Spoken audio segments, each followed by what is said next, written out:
সিলেট সীমান্তে ভারতের অভ্যন্তরে কারফিউ জারি করা হয়েছে। বাংলাদেশ অংশের সর্বোচ্চ সতর্ক অবস্থানে রয়েছে বিজিবি। দিনে এবং রাতে সীমান্ত এলাকায় টহলের পাশাপাশি অবৈধ অনুপ্রবেশ ঠেকাতে রয়েছে কড়া নজরদারি। গত কয়েকদিনে সিলেট অঞ্চলের মৌলভীবাজার অংশে বিএসএফ সদস্যরা অর্ধশতাধিক বাংলাদেশিকে পুশিন করে। এই ঘটনার পর বিজিবির পক্ষ থেকে প্রতিবাদ জানানোর পাশাপাশি সীমান্তে রেড অ্যালার্ট জারি করা হয়। টহলের পাশাপাশি কাজ করছে বিজিবির অত্যাধুনিক যান্ত্রিক টহল অপারেটর এটিপি। প্রতাপপুর সহ সিলেটের সীমান্ত এলাকায় যে কোনো ধরনের অপরাধ ঠেকাতে তৎপরতা কয়েক ধাপ বাড়ানো হয়েছে বলে জানিয়েছে ৪৮ বিজিবি অধিনায়ক লেফটেন্যান্ট কর্নেল নাজমুল হক।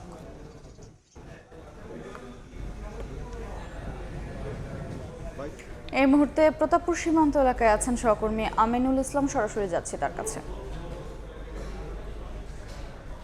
শুধুমাত্র পুশিন নয়, পুশিন ছাড়াও আসলে এই সিলেট সীমান্তে নানা ইস্যুতে কিন্তু এই মুহূর্তে উত্তপ্ত পরিস্থিতি বিরাজ করছে।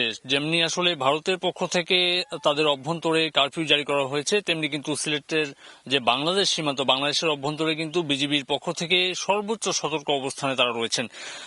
এই মুহূর্তে প্রত্যেকটি সীমান্তে আমরা রয়েছি প্রতাপপুর সীমান্তে। এই মুহূর্তে এই প্রতাপপুর ছাড়াও কিন্তু প্রত্যেকটি সীমান্তেই এই বিজিবি সদস্যদের যে অবস্থান আমরা লক্ষ্য করছি, তাতে কিন্তু জানানো দিচ্ছে যে কোনো ধরনের অপরাধ ঠেকাতে কিন্তু বিজিবি এই মুহূর্তে প্রস্তুত রয়েছে। এবং শুধুমাত্র অপরাধ নয়, যদি শত্রুপক্ষ থেকে কোনো ধরনের যে কোনো ধরনের যে হুমকি থাকে, সেই হুমকির কিন্তু পাল্টা জবাব দিতে বিজিবি প্রস্তুত। আমরা দেখেছি যে শুধুমাত্র তাদের বিজিবির যে অবস্থান, তাদের নিয়মিত টহল, সেই টহলের বাইরেও কিন্তু অত্যাধুনিক যে যান্ত্রিক সহযোগিতা রয়েছে এটিভি, সেটি কিন্তু মুভ করছে। প্রত্যেকটি দুর্গম এলাকাতে কিন্তু বিজিবির এরকম অবস্থান আমরা লক্ষ্য করছি।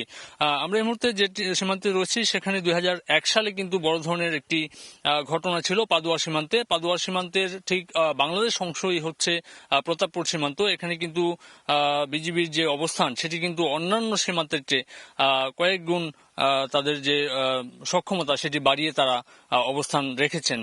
যেহেতু এদিকে 2001 সালে একটি থ্রেট ছিল, তাই যেন আবারও এই এলাকাতে বড় ধরনের কোনো সংঘাতে বিজিবি এবং বিএসএফ না জড়িয়ে যায়, সেক্ষেত্রে আসলে সর্বোচ্চ সতর্ক অবস্থান রেখেছে বিজিবি।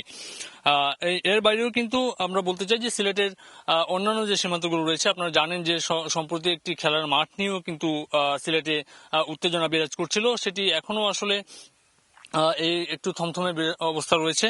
তবে কিন্তু তারা যেটি বলছেন, বিজিবির পক্ষ থেকে যে বক্তব্য, সেখানে কিন্তু বলা হচ্ছে যে যত দ্রুত সম্ভব এই পরিস্থিতি আসলে শান্ত করে নিয়ে আসার ক্ষেত্রে যেটি আসলে করণীয়, দুই দেশের সীমান্তরক্ষী বাহিনী এই চেষ্টাতে কিন্তু অব্যাহত রেখেছে। তো এই অবস্থায় আসলে বিজিবির সদস্যরা তাদের সর্বোচ্চ অবস্থান রেখেছেন। এই ছিল আসলে সিলেটের সর্বশেষ পরিস্থিতি। সরাসরি যুক্ত ছিলাম সিলেটের প্রতাপপুর সীমান্ত এলাকায়।